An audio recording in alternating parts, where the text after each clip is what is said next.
அனைவருக்கும் வணக்கம். Welcome to உங்கள் அகஜோதி யூடியூப் சேனல். இந்த வீடியோ வந்து Chennai Kilambakkam to Kodaikanal cheap and பெஸ்ட்டா எப்படி போகிறதுங்கிறத பற்றி தான் இந்த வீடியோ. நம்ம வந்து எஸ்சிடிசி பஸ்ஸிலே டிக்கெட் புக் பண்ணி இது போயிட்டு வரத்துக்கான செலவு என்ன அப்படிங்கிறத பார்க்க போகிறோம். ஸோ அது பார்த்தீங்கன்னா கலைஞர் நூற்றாண்டு பேருந்து நிலையத்தில் பைக்கில் நான் போயிட்டேன். பைக் எடுத்துகிட்டு போய் அங்கே இருக்கக்கூடிய பார்க்கிங்கில் பார்க் பண்ணிவிட்டு ஸோ அங்கேருந்து நம்ம வந்து கிளம்பாக்கத்தை வந்து கொடைக்கானல் போகிறோம். அதுக்கான அனுபவ வீடியோ தான் இது. நல்லா இந்த பஸ் ஸ்டாண்ட் உங்களுக்கே தெரியும், நிறைய பேர் போயிருப்பீங்க. இங்கேருந்து கொடைக்கானலுக்கு பஸ்ஸு போகுது.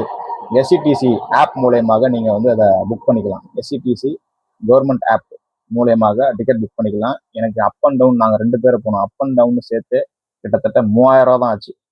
அப் அண்ட் டவுன் சேர்த்து சொல்கிறேன், 3000 சில்லற சம்திங் ஆச்சு. ஏன்னா இங்கேருந்து நம்ம கொடைக்கானல் போகணும்னு சொன்னால் கொஞ்சம் ட்ராவலிங் அலவன்ஸ் எக்ஸ்பென்சிவாக இருக்கும், கொஞ்சம் அதிகமாக இருக்கும் ரேட்டு. ஸோ சீப் அண்ட் பெஸ்ட்டாக போகணும்னு நினைக்கிறவங்க கொடைக்கானலுக்கு நம்ம கிளம்பாக்கத்துலேருந்து பஸ்ஸு போகுது. நிறைய பேருக்கு இன்ஃபர்மேஷன் தெரிஞ்சிருக்கும், தெரியாதவங்க இது மூலயமாக பயனடைவார்கள் இல்லையா? ஸோ அதனால தான் இந்த பஸ்ஸில் தான் நாங்கள் போனோம். உள்ளே வந்து ஸ்லீப்பர் புக் பண்ணியிருந்தோம். நல்லா இருந்தது, பஸ் நல்லா இருந்தது. ஏதோ எந்த ஒரு குறையும் சொல்ல முடியாது, நல்லா இருந்தது. போயிட்டு ஈவினிங் 7 மணிக்கு பஸ் எடுத்தாங்க. அடுத்த நாள் காலையில் 7 மணிக்கு நாங்கள் கொடைக்கானல் போயிட்டோம். இதுதான் கொடைக்கானல் பஸ் ஸ்டாண்டு. காலையில் 7 மணிக்கு போயிட்டோம்.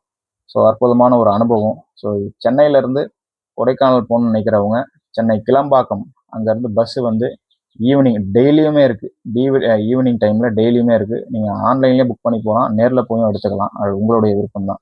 ஸோ ஒரு அற்புதமான ஒரு அனுபவம் எங்களுக்கு. கொடைக்கானல் வந்து பார்த்தீங்கன்னா ரேபிட் ஃபார்ம்னு சொல்லுவாங்க.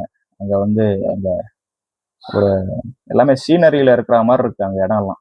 ஸோ ட்ராவலிங் அப்படிங்கிறது எப்போவுமே நம்ம மனசுக்கு ஒரு அமைதி கொடுக்குங்க.